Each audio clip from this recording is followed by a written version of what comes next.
नमस्कार मंडळी. भूतांच्या गोष्टी ऐकायच्या आहेत का? हो. मग चला माझ्यासोबत. कुठे? भूतांच्या जगात. आपण आज जो सत्य अनुभव ऐकणार आहोत तो अनुभव आपल्याला साताऱ्यावरून आला असून अनुभवातील पात्रांची नावं आपण गोपनीयतेच्या कारणास्तव बदललेली आहेत. आपल्या आजच्या अनुभवाचे नाव आहे आत्मकरणी. प्रेम आणि प्रेमाची माणसं जवळ असताना त्यांची किंमत आपल्याला समजत नाही. आपण त्यांना गृहीत धरत राहतो. त्यांना आपल्यामुळे होणारं दुःख, त्रास याच्याकडे दुर्लक्ष करतो. त्यांची तडफड आपल्याला दिसूनही त्याकडे कानाडोळा करतो. आणि या सगळ्या गोष्टींची जाणीव आपल्याला ज्या दिवशी होते तेव्हा आपल्या हातात काहीच राहिलेलं नसतं. मग उरते ती फक्त हतबलता आणि निराशा. अशीच एक घटना साताऱ्यातील विजय यांच्या आयुष्यात घडली. नमस्कार मित्रांनो, माझं नाव विजय. आज माझ्या आयुष्याचा प्रवास करत असताना कुठल्याही वळणावरून मागे वळून पाहिल्यानंतर मला एक दुःख सतत बोचत राहतं. कारण त्या वळणावर मी माझ्या आयुष्यातील सगळ्यात जवळच्या व्यक्तीला गमावलं आहे. ही घटना 2006 मध्ये घडली. त्यावेळी मी जॉबसाठी पुण्याला येऊन 4 वर्ष झाली होती. माझं गाव सातारा. आमचं कुटुंब म्हणजे गावातील बलाढ्य प्रस्थ होतं. माझे वडील म्हणजे आबा गावामधले खूप मोठे आणि आदरणीय व्यक्तिमत्व. लहानपणापासून मी सुद्धा अभ्यासात चांगला होतो. त्यामुळे लहानपणापासून करिअरसाठी पुण्यात किंवा मुंबईमध्ये काम करण्याची इच्छा होती आणि झालंही तसंच. अभ्यासात हुशार होतोच, त्यामुळे पुण्यात एका उच्च IT कंपनीमध्ये मला चांगला जॉब मिळाला आणि मी जॉबसाठी पुण्यामध्ये शिफ्ट झालो. 2 वर्षात फ्लॅट घेतला. आबांनी मला फ्लॅटसाठी पूर्ण पैसे देऊ केले, पण स्वाभिमानी असल्यामुळे मी ते घेतले नाहीत. त्यामुळे 2 वर्षात माझ्या पगारावर फ्लॅटच्या हप्त्याची सुरुवात झाली. काटकसर करण्याची सवय लहानपणापासून असल्याने कमी पगारामध्ये मी मॅनेज करायला शिकलो. मला आजही आठवतंय. तो सोमवारचा दिवस होता. आठवड्याचा पहिला दिवस. माझी ऑफिसला जायची गडबड सुरू होती आणि अचानक माझा फोन वाजला. सकाळी सकाळी कोणाचा फोन आला असेल म्हणून माझी चिडचिड झाली. काहीसा वैतागून मी फोन उचलला. आबांचा फोन होता. एवढ्या सकाळी आबांनी फोन कसा काय केला याचं थोडं आश्चर्य वाटलं. मी काहीसा कुतूहलाने फोन उचलला. हॅलो विजय. माझ्या आबांचाच फोन होता. आबा फोनवर म्हणाले, विजय, फोन यासाठी केलाय का ऑफिसमध्ये काय कळवायचे ते कळव आणि आत्ताच्या आत्ता इकडे यायला निघ. यावर मी सगळं व्यवस्थित आहे ना असं विचारलं. आबा म्हणाले, सगळं ठीक आहे, पण तू सुट्टी टाकून इकडे ये. यावर मी आबांना असं अचानक सुट्टीसाठी नाही सांगू शकत असं म्हणालो. ज्यावर आबा ओरडतच म्हणाले, विजय, आम्ही तुम्हाला विचारत नाही, तुम्हाला यायला सांगतोय. आणि ऑफिसमधले ऐकत नसतील तर नोकरी सोडा आणि या इकडं. आबांना माझं नोकरी करणं तसंही आवडत नव्हतं. जिथे जिथे त्यांना संधी मिळेल तिथे तिथे ते मला नोकरी सोडायला सांगायचे. त्यांना वाटायचं घर एवढं सधन असताना याला नोकरी करायची काय गरज. आबापुढे माझीच काय कोणाचीच बोलायची हिंमत नव्हती. सकाळी सकाळी आबांचा आदेश आला. नाही बोलण्याचा प्रश्नच नव्हता. ऑफिसमध्ये फोन केला तब्येत बरी नाही असं सांगून सुट्टी घेतली. थोडेफार कपडे बॅगेमध्ये कोंबले आणि गावाला निघालो. घरी पाय ठेवला तर समोरचे दृश्य पाहून मी डोक्यालाच हात लावला. आबांनी मुलीकडच्यांना बोलवलं होतं. माझ्या लग्नाची घाई चालू होती. पण एवढी घाई गडबड आबा का करतायत याची कल्पना मला मात्र अजिबात नव्हती. मला काही सुचेना काय बोलू आणि काय नाही. समोर मुलीकडचे येऊन बसले होते. मी आईकडं पाहिलं. आईचं माझ्याकडे लक्ष होतंच. तिने माझ्याकडे बघून मला शांत राहण्याचा इशारा केला. माझ्यासमोर काहीच पर्याय नव्हता. आबासमोर कोणाचं काही चालतही नव्हतं. आबांनी मला बसण्याचा इशारा केला. तसा मी गपचूप जाऊन सोफ्यावर बसलो. आबांनी प्रथेप्रमाणे मुलीला काही प्रश्न विचारायचे म्हणून साधारण प्रश्न विचारले. जसं, तुला काय काय येतं? स्वयंपाक पाणी जमतो का? घरातली कामं करतेस का? माझ्याकडे तळमळत बसण्याशिवाय दुसरा पर्याय नव्हता. ती मुलगी काय उत्तरं देते याकडे माझं लक्षही नव्हतं. कारण माझं शिक्षण उच्च पदवीधर एवढं झालं होतं. मी स्वतः एका उच्च IT कंपनीमध्ये काम करत होतो. जोडीदाराबद्दल माझी काही स्वप्न होती. माझा जोडीदार माझ्यासारखा उच्च शिक्षित असावा अशी माझी इच्छा होती. आणि या मुलीचे शिक्षण 10वी पास एवढंच. तिला मी काय करतोय, माझ्या आयुष्यात काय चालू आहे याबद्दल काहीच प्रश्न विचारायची इच्छा नव्हती. लोकांनी विचारलेल्या प्रश्नांना उत्तर देणं एवढंच ती करत होती. तिचं नाव प्रतिभा पाटील. मला तिचा चेहरा बघायची सुद्धा इच्छा नव्हती. पुढ्यात आता काय वाढून ठेवलंय याची मला कल्पना यायला लागली.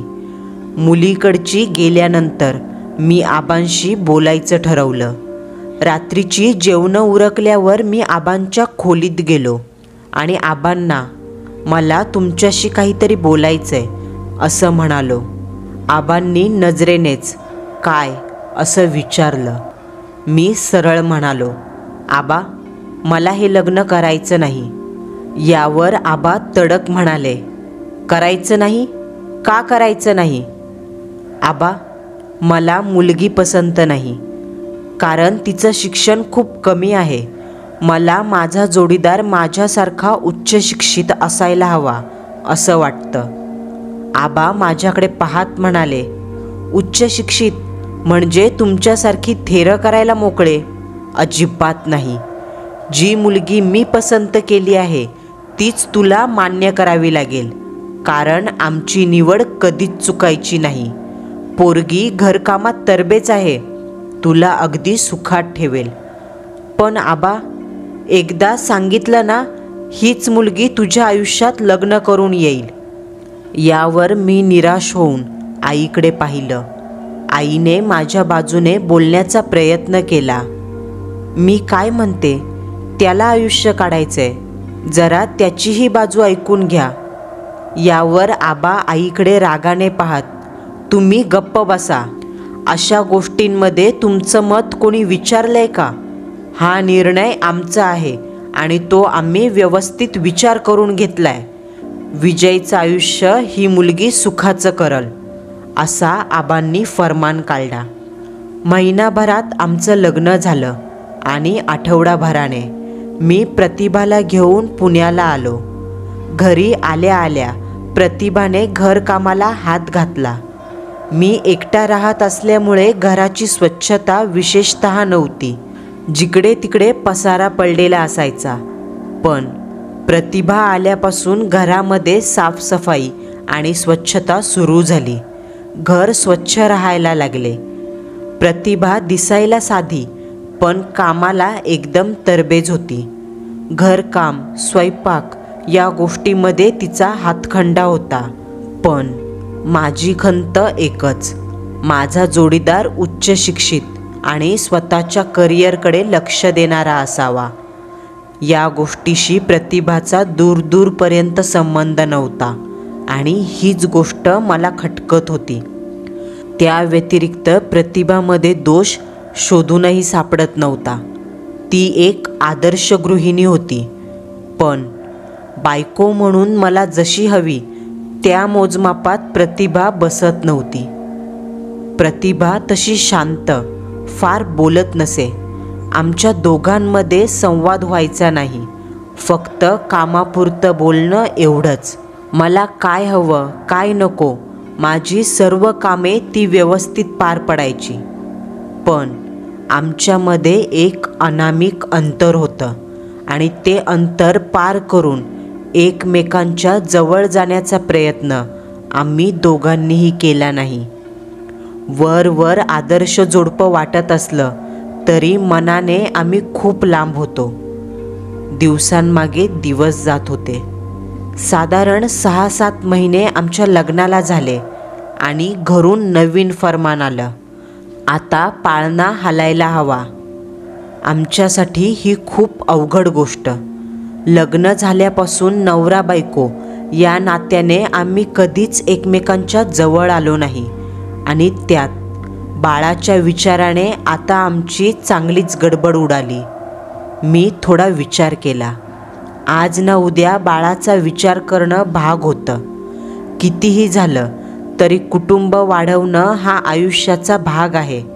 आणि काय माहीत, कदाचित या गोष्टीमुळे प्रतिभा आणि माझ्यातलं अंतर कमी होईल. काही दिवसांनी मी विचार करून प्रतिभाबरोबर बोलायचं ठरवलं. रविवारचा दिवस होता. दुपारची जेवणं आटपून मी सोफ्यावर TV बघत होतो. प्रतिभा सगळी कामं उरकून माझ्या समोर येऊन बसली.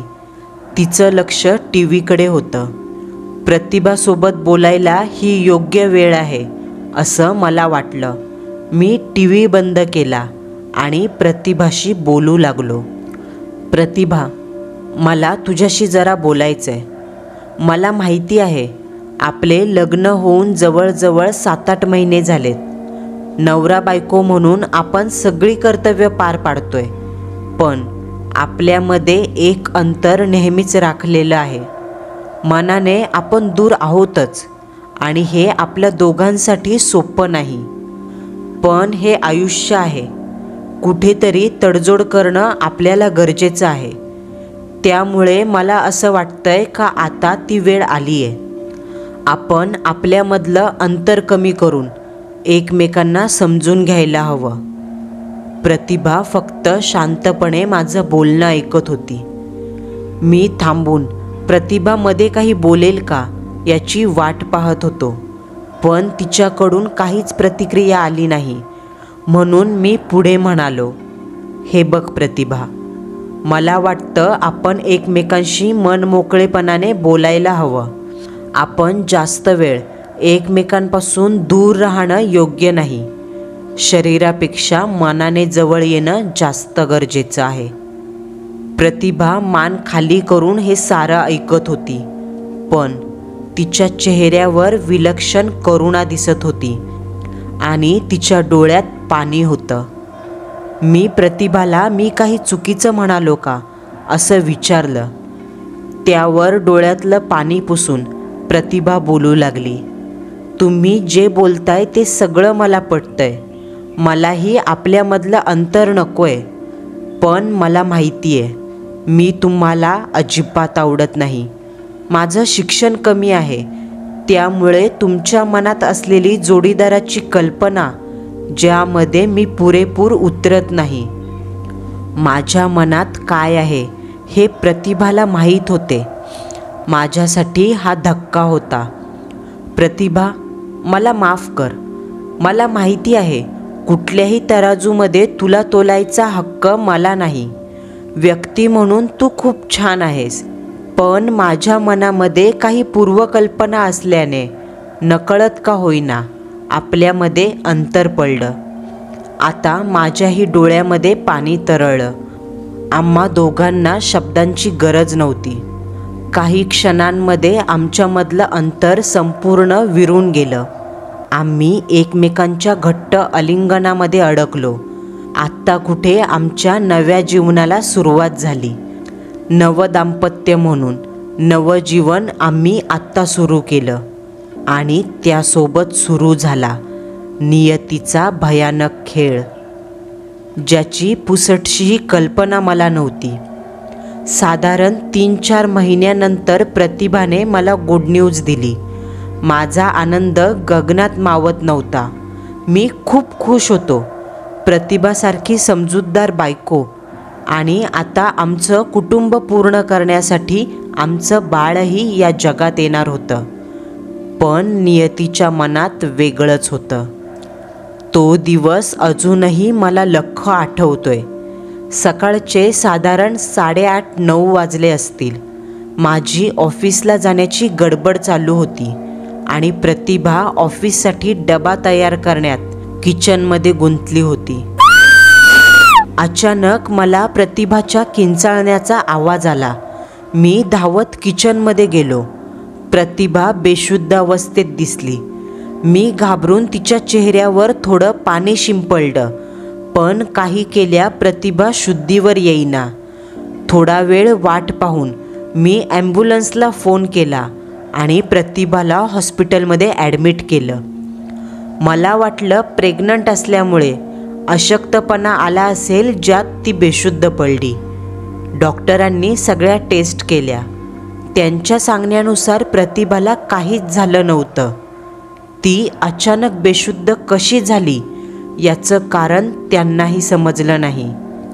कदाचित प्रेग्नन्सी, कामाची धावपळ या तणावात तिला भोवळ आली असावी, असा निष्कर्ष काढला. दुसऱ्या दिवशी प्रतिभाला डिस्चार्ज मिळाला. आम्ही घरी आलो.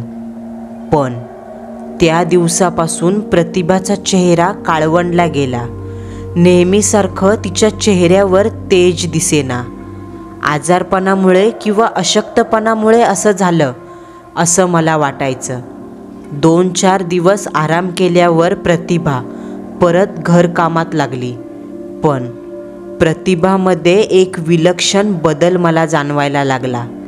तशी ती शांत स्वभावाची होती, पण आता बोलेनाशी झाली. विचारलेल्या प्रश्नाला फक्त उत्तरं द्यायची. स्वतःहून बोलणं तर सोडाच, पण कायम तिच्या विश्वामध्ये हरवलेली असायची. मला काहीच कळेना. अचानक प्रतिभामध्ये इतका बदल कसा झाला? म्हणून मी प्रतिभाशी बोलायचं ठरवलं आणि संध्याकाळी तिला घेऊन खडकवासला धरणाच्या चौपाटीवर गेलो. तिथल्या शुद्ध हवा आणि वातावरणामुळे प्रतिभाला थोडं बरं वाटलं. तसा मी विषय काढला. तुला काही झालंय का? एवढी शांत का असतेस हल्ली? काहीच बोलत नाही. माझं काही चुकतंय का? काय असेल ते सांग, पण अशी एकलकोंडी राहू नकोस. प्रतिभा शांतपणे माझ्याकडे पाहत होती. तिने एक सुस्कारा टाकला आणि माझ्याकडे बघून बोलू लागली. माझ्या मनामध्ये काय चालू आहे, मी कशातून जाते, हे जर तुम्हाला सांगितलं तर तुमचा विश्वास बसणार नाही. यावर मी प्रतिभाला, माझा तुझ्यावर पूर्ण विश्वास आहे, पण काय घडतंय ते सांग, असं म्हटलं. प्रतिभा म्हणाली, ठीक आहे, सांगते, पण मला तुमच्याकडून वचन हवं आहे. मी जे काही सांगेल त्यावर विश्वास ठेवा अगर नका ठेवू, पण माझ्याबद्दल तुम्ही कोणताच गैरसमज करून घेणार नाही. मी प्रतिभाला वचन दिलं. तशी प्रतिभा सांगू लागली. आमच्या घराच्या मागे त्याचं घर. प्रशांत आमच्या घराच्या मागे राहत होता. आमची ओळख लहानपणापासून. कळत्या वयापासून आम्ही दोघं एकमेकांच्या प्रेमात पडलो. एकमेकांच्या प्रेमात आखंड बुडालो होतो. एकमेकांशिवाय राहणं आम्हा दोघांनाही मान्य नव्हतं. जेव्हा माझ्या घरी आमच्याबद्दल समजलं तेव्हा त्यांनी माझं शिक्षण 10वी नंतर बंद केलं. प्रशांतसोबतचं नातं कायमचं तोडलं. घरच्यांसमोर माझं काहीच चाललं नाही. त्यानंतर मी घरून पळून जाण्याचा प्रयत्न केला, पण प्रशांतला आणि मला बस स्टॉपवर पकडलं. घरी परत आणून प्रशांतला माझ्या घरच्यांनी खूप मारहाण केली. त्यानंतर साधारण महिन्याभराने प्रशांतने संधी साधली आणि मला घराच्या खिडकीजवळ भेटायला आला. त्यावेळी त्याने मला वचन दिलं, मी लवकरच तुला यातून सोडवेल, मला थोडा वेळ दे, पण मी तुला घेऊन जायला नक्की येईल. मला कुणीतरी भेटलंय, त्याच्या मदतीने मी तुला लवकरच इथून घेऊन जाईल. आणि तो निघून गेला. त्यानंतर जवळजवळ 3-4 वर्ष उलटली, पण प्रशांतचा काहीच पत्ता नाही. एकही दिवस असा गेला नाही का मी त्याची वाट पाहिली नाही. आणि अचानक एक दिवस बातमी समजली. प्रशांतचा मृतदेह आमच्या घराजवळ असलेल्या तलावाकाठी मिळाला. मी पूर्णपणे तुटून गेले. प्रशांतसोबत संसाराची स्वप्न पाहताना असे काही होईल असं वाटलं नव्हतं. मला या धक्क्यातून बाहेर पडायला 4-5 महिने गेले. माझी हालत पाहून घरच्यांनी माझं लग्न लावायचा निर्णय घेतला, पण कोणत्या ना कोणत्या कारणानं माझं लग्न जुळेना. आपल्या लग्नाच्या महिनाभर आधीची गोष्ट. साधारण रात्रीचे 2 वाजले असतील आणि मला पहिल्यांदा ते स्वप्न पडलं. मी चालत एका तलावाकाठी गेले. तिथे एक दगड होता. त्या दगडावर जाऊन बसले आणि अचानक मागून कोणीतरी माझ्या खांद्यावर हात ठेवला. त्या हाताचा स्पर्श एकदम गार होता. मी दचकून मागे पाहिलं. मागे प्रशांत उभा होता, पण त्याचा चेहरा निर्विकार. माझ्याकडे पाहून विचित्र हसत म्हणाला, मी तुला न्यायला आलोय. आणि मी झोपेतून खडबडून जागी झाले. त्यानंतर रोजच मला ते स्वप्न पडू लागलं, पण मला त्याचा काही अर्थ समजेना. भीती वाटायची. आणि त्यात महिन्याभरात आपलं लग्न झालं. लग्न झाल्यानंतर मला ते स्वप्न येण्याचं बंद झालं. मला वाटलं माझ्या मनाचा खेळ आहे. आपल्या लग्नानंतर काही महिन्यांनी मी प्रशांतला पूर्णपणे विसरले. आणि त्या दिवशी अचानक किचनमध्ये मी काम करत असताना मला समोर प्रशांत दिसला. मी दचकून मागे सरकले. तो माझ्याकडे पाहत विचित्र हसत होता आणि परत मला म्हणाला, बघ मी आलोय तुला न्यायला. मी घाबरून किंचाळले आणि तिथेच बेशुद्ध पडले. त्यानंतर मला हॉस्पिटलमध्ये जाग आली. पण त्या दिवसापासून परत प्रशांत माझ्या स्वप्नात येऊ लागलाय. स्वप्नामध्ये मला त्याच तलावाकाठी दगडावर बसलेली मी दिसते आणि माझ्यासमोर उभा राहून विचित्र हसणारा प्रशांत. त्याला मी हवी आहे. मला तो त्याच्यासोबत त्याच्या जगात घेऊन जायला आलाय. आणि मी जर त्याच्यासोबत गेले नाही तर तो आपल्या बाळाला काहीतरी करेल अशी धमकी देतोय. एवढं बोलून प्रतिभा माझ्या छातीवर डोकं ठेवून रडू लागली. माझ्या पायाखालची जमीनच सरकली. प्रतिभाने जे काही सांगितलं ते खरं आहे का? असं काही असतं का या जगात? माझा या गोष्टीवर विश्वासच नव्हता. पण प्रतिभा आणि माझ्या बाळाचा प्रश्न होता. माझं एक मन म्हणत होतं, असं काही नसतं, प्रतिभाला चांगल्या डॉक्टरकडे घेऊन जायला हवं. पण दुसरं मन म्हणायचं, हे सगळं खरं असेल तर? प्रतिभाला आणि बाळाला काही झालं तर? खरंच कोणती शक्ती तिला त्रास देत होती की नाही हे मला माहीत नाही, पण या त्रासातून तिला बाहेर काढायला हवं होतं. आम्ही घरी आलो. प्रतिभाला झोपवलं आणि बाहेर हॉलमध्ये येऊन बसलो. डोक्यामध्ये प्रतिभाचे शब्द फिरत होते. खरंच कोणी अनैसर्गिक शक्ती असेल का, की प्रतिभाच्या मनाचे खेळ आहेत? काहीच समजत नव्हतं. महिन्याभरात तिचे वजनही कमी झाले होते. खूप अशक्त झाली होती आणि तिच्यासाठी व बाळासाठी हे अजिबात चांगलं नव्हतं. या सगळ्या गोष्टींचा विचार करत होतो तोच प्रतिभाच्या किंचाळण्याचा जोरात आवाज आला. मी धावतच रूममध्ये गेलो आणि समोरचं दृश्य पाहून माझी वाचाच गेली. प्रतिभा आरशासमोर उभी होती. केस मोकळे सोडलेले, चेहरा शांत, पण डोळ्यात एक विचित्र लकीर, आणि ती स्वतःच्या दोन्ही हातांनी पोट आवळत होती. मी जोरात ओरडलो, प्रतिभा काय करतेस? हात काढ पोटावरून. मी धावत जाऊन तिचा हात पकडला, पण तिच्या हातात एक विलक्षण ताकद आली होती. मला काहीही करून तिचा हात बाजूला करता येईना. ती जोरजोरात स्वतःचं पोट दाबू लागली. मी तिचा हात धरून ठेवला आणि तिला अंतःकरणातून हाक मारली. माझ्या आवाजाने प्रतिभा भानावर आली. तिच्या पोटात दुखायला लागलं होतं. खाली पाहिलं तर प्रतिभा पूर्ण कमरेखाली रक्ताने भिजून गेली होती. तिला ब्लडिंग व्हायला लागलं, म्हणून मी तिला घेऊन हॉस्पिटलमध्ये गेलो. डॉक्टरांनी तिला ICUमध्ये ॲडमिट केलं. प्रतिभा खूप सिरियस होती. डॉक्टरांनी तिची ही हालत कशी झाली असं विचारलं. माझ्याकडे याचं काहीच उत्तर नव्हतं. प्रतिभाने जे काही केलं ते डॉक्टरांना कसं सांगू? ते विश्वास ठेवतील हा प्रश्न मनात आला. रात्री प्रतिभाचे रिपोर्ट्स आले. मला खूप मोठा धक्का बसला. आमचं बाळ गेलं. मला सगळं जग फिरल्यासारखं वाटलं. मी तिथेच डोक्याला हात लावून बसलो. आता सगळ्यात मोठा प्रश्न होता, हे सगळं प्रतिभाला कसं सांगू? तिला हा धक्का सहन होईल का?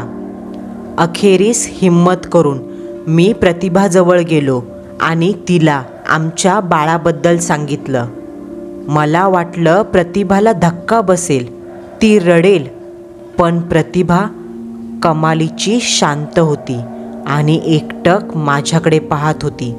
माझ्या नजरेत नजर टाकून प्रतिभा म्हणाली, मला माहिती आहे आपलं बाळ गेलं, कारण तो आला होता, प्रशांत.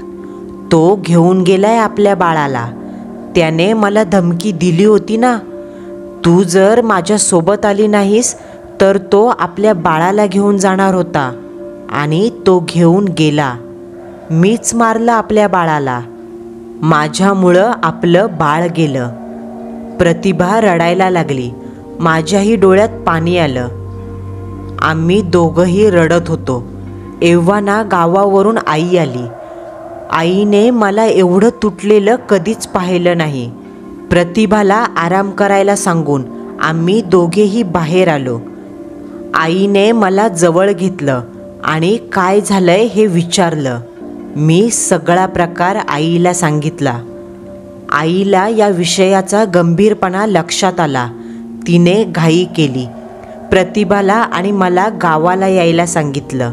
प्रतिभाला थोडं बरं वाटल्यावर आम्ही गावी आलो. तिच्या तब्येतीत थोडा फरक जाणवला होता, पण तिला पडणारी स्वप्न कमी झाली नव्हती. आईने आमच्या कुटुंबाचे गुरु श्री सत्यानंद गुरुजींना बोलवलं होतं. त्यांना सगळ्या गोष्टी सांगितल्या. श्री सत्यानंद गुरुजी खूप मोठे दत्त उपासक होते. अध्यात्मासोबतच त्यांची दत्त उपासना पराकोटीची होती. घरामध्ये पाय ठेवल्या ठेवल्या त्यांना अनैसर्गिक शक्तीची जाणीव झाली. त्यांनी प्रतिभाला समोर बसायला सांगितलं आणि डोळे मिटून ध्यान लावलं. एक हात प्रतिभाच्या डोक्यावर ठेवला. जवळजवळ पाऊण तास ते तसेच बसून होते. पाऊण तासाने त्यांनी डोळे उघडले आणि प्रतिभाला आतमध्ये जायला सांगितलं. त्यांच्या चेहऱ्यावरचे गंभीर भाव पाहून आईने काय झालं असं विचारलं. गुरुजींनी त्यावेळी सांगितलं, मला जी शंका होती ती खरी ठरली. हा सगळा करणीचा भाग आहे, आणि ही करणी साधीसुधी नसून आत्मकरणी आहे. आत्मकरणी म्हणजे काय गुरुजी? गुरुजींनी सांगितलं, आत्मकरणी ही इतर करणींपेक्षा खूप वेगळी पण शक्तिशाली असते. करणी करणाऱ्याला स्वतःचा बळी द्यावा लागतो. यात इतर करण्यांमध्ये करणी करणारा अस्तित्वात असलेली एखादी अनैसर्गिक शक्ती वापरतो आणि ती अनैसर्गिक शक्ती तिच्या स्वार्थासाठी करणी करणाऱ्याचं ऐकते. पण आत्मकरणीमध्ये तसं नसतं. या करणीत करणी करणारा स्वतःचा जीव देतो आणि मग तो स्वतः अनैसर्गिक शक्ती बनतो.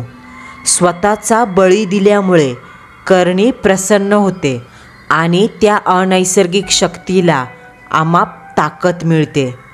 तेच प्रतिभाच्या बाबत झालंय. त्या अनैसर्गिक शक्तीने प्रतिभाला पूर्ण जखडून ठेवलंय.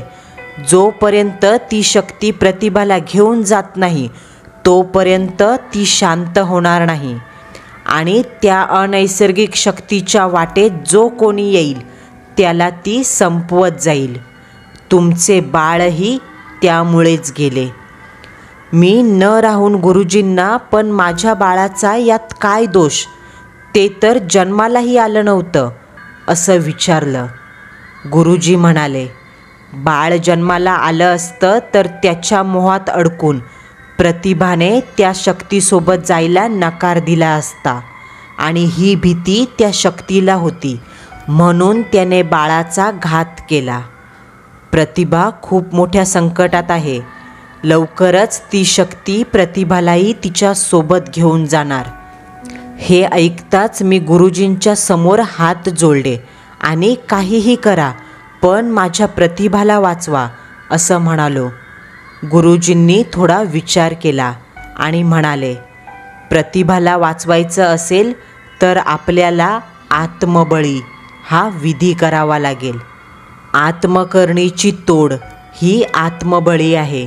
आपल्याला तिला स्वप्नात जो तलाव दिसतो त्या तलावाकाठी जाऊन त्या दगडाजवळ म्हणजे जिथे प्रशांतने जीव दिला तिथे जाऊन आत्मबळीचा विधी करावा लागेल. त्यासाठी आधी आपल्याला प्रतिभासारखी दिसणारी बाहुली तयार करावी लागेल. तिला प्रतिभाचे कपडे घालावे लागतील. केशभूषा प्रतिभासारखीच करावी लागेल. प्रतिभाचे दागदागिने घालून प्रतिभा ज्या वस्तू वापरते त्या सगळ्या वस्तू त्या बाहुलीवर चढवाव्या लागतील आणि प्रतिभाच्या आवडीचे पदार्थ तिथे ठेवावे लागतील. घाई करा. आपल्याला आज रात्रीच तिथं जावं लागेल. गुरुजींनी सांगितल्याप्रमाणे आम्ही कापूस कपड्यापासून बाहुली तयार केली. त्यावर प्रतिभाचे कपडे, दागदागिने, तिच्या बांगड्या आणि प्रतिभा वापरायची तो परफ्यूम या सगळ्या गोष्टी चढवल्या. प्रतिभाच्या आवडीचे पदार्थ आईने बनवले आणि सगळी तयारी करून आम्ही गुरुजींची वाट पाहत बसलो. रात्री 11 वाजता गुरुजी आले. त्यांनी भगवी कफनी घातली होती. गळ्यात रुद्राक्षांची माळ होती. सोबत एका ब्राह्मणाला घेऊन आले होते. निघण्याआधी गुरुजींनी प्रतिभाला एक मंत्रयुक्त रुद्राक्षांची माळ घालायला दिली आणि आम्ही त्या तलावाकाठी पोहोचलो. गुरुजींनी त्या दगडापासून काही अंतरावर प्रतिभाला बसवलं आणि समोर ती बाहुली ठेवली. त्यानंतर त्यांनी ध्यानमुद्रा घेतली. प्रतिभाला डोळे मिटायला सांगितले आणि एक हात तिच्या डोक्यावर ठेवला. एका दोरीचे जानव्यासारखे वेढे घेऊन प्रतिभाच्या भोवती उजव्या खांद्यावरून डाव्या बाजूला असं घातलं. तोपर्यंत आम्हाला त्या दगडावर चिता रचायला सांगितली. सोबत आलेल्या ब्राह्मणाने प्रतिभाला अंत्यविधीची पूजा करायला सांगितली. प्रतिभा आता बाहुलीची म्हणजे स्वतःचीच अंत्यविधीची पूजा करू लागली. पूजा करून झाल्यावर ब्राह्मणाने सांगितल्याप्रमाणे स्वतःचे पिंड बनवले आणि पिंडदान करून 10व्याची पूजा घातली. त्यानंतर ते पिंड तलावात सोडून दिले. आता सर्वांनी ती बाहुली चितेवर ठेवली. गुरुजींनी सगळ्यांना रडायला सांगितलं. त्यानंतर थोड्या वेळाने गुरुजींनी प्रतिभाला त्या चितेला अग्नी द्यायला सांगितलं. प्रतिभा अग्नी देण्यासाठी उठली. पेटते लाकूड ब्राह्मणाने तिच्या हातात दिलं, पण प्रतिभा जसे ते लाकूड हातात घ्यायची तसं ते लाकूड विझून जायचं. गुरुजींना याची कल्पना होतीच. त्यांनी ते लाकूड स्वतःच्या हातात घेतलं, डोळे बंद करून काहीतरी पुटपुटले आणि थोड्या वेळाने ते पेटते लाकूड प्रतिभाच्या हातात दिलं. प्रतिभा पुढे होऊन चितेला आग लावणार तोच तिला अस्पष्ट आवाज ऐकू येऊ लागला. प्रतिभा, प्रतिभा, बघ मी आलोय, तुझा प्रशांत, चल चल माझ्यासोबत चल. प्रतिभा मागे वळून बघणार होती तितक्यात गुरुजींनी तिचा हात पकडला. आत्मकरणी तिची शेवटची चाल खेळू पाहत होती. गुरुजींनी प्रतिभाला बजावलं, काहीही झालं तरी मागे वळून पाहायचं नाही. प्रतिभाने चितेला अग्नी दिला आणि एक जोराची पुरुष किंकाळी ऐकू आल्यासारखं आम्हा सगळ्यांना वाटलं. सगळीजणं हा कसला आवाज आहे याचा विचार करत असतानाच प्रतिभा त्या चितेच्या दिशेने चालू लागली. गुरुजींनी मला इशारा केला. मी धावत जाऊन प्रतिभाला पकडलं. प्रतिभा त्या चितेमध्ये उडी घेणार तोच आम्ही तिला मागे ओढलं. त्या आत्मकरणीची शेवटची चाल व्यर्थ गेली. गुरुजींच्या सांगण्याप्रमाणे आम्ही तलावात हातपाय धुतले. प्रतिभाने पूर्ण शरीरावरून पाणी घेऊन आंघोळ केली. आम्ही घरी आलो. आता प्रतिभा खूप शांत आणि स्थिर वाटत होती. आम्ही गुरुजींचे आभार मानले. ब्राह्मणांना दक्षिणा दिली. आबांनी गुरुजींना 50,000 आणि सोन्याचं लॉकेट देऊ केलं, पण गुरुजींनी ते अत्यंत नम्रपणे नाकारलं आणि आबांना तुम्हाला काही करायचं असेल तर श्री गुरुदेव दत्तांच्या अन्नछत्राला दान करा असं सांगितलं. त्यानंतर प्रतिभाला सलग 13 दिवस ध्यानधारणा करायला सांगितलं. श्री दत्तगुरूंचे सतत नामस्मरण करायला सांगितलं आणि रोज 3 वेळ श्री स्वामी समर्थांची माळ जपायला सांगितली. आज या गोष्टीला बरीच वर्ष उलटली. प्रतिभा आणि मी आता पुण्यात राहतोय, अत्यंत सुखात. पण त्या घटनेमुळे आमचं आयुष्य पूर्ण ढवळून निघालं आणि या गोष्टीचा प्रतिभावर खूप मोठा आघात झाला होता. कारण त्यानंतर ती कधीच आई होऊ शकली नाही. म्हणून आम्ही एका गोड मुलीला दत्तक घेतलं. तिचं नाव प्रिया ठेवलंय. प्रतिभा, प्रिया आणि माझं एक छोटंसं जग आहे ज्यात आम्ही आता सुखी आहोत. माझ्या या अनुभवावर तुम्ही विश्वास ठेवा अगर ठेवू नका, पण जो त्रास आम्ही सहन केलाय, ज्या आगीच्या झळांमधून आम्ही होरपळून गेलोय, त्या असह्य होत्या. तुम्हाला एकच विनंती, आपल्या माणसांना नेहमी जपा, त्यांच्या प्रेमाला योग्य तो न्याय द्या. मंडळींनो, आपला आजचा सत्य अनुभव तुम्हाला कसा वाटला हे कमेंट बॉक्समध्ये कळवायला विसरू नका. पुन्हा भेटू. नवा सत्य अनुभव, नवा थरार.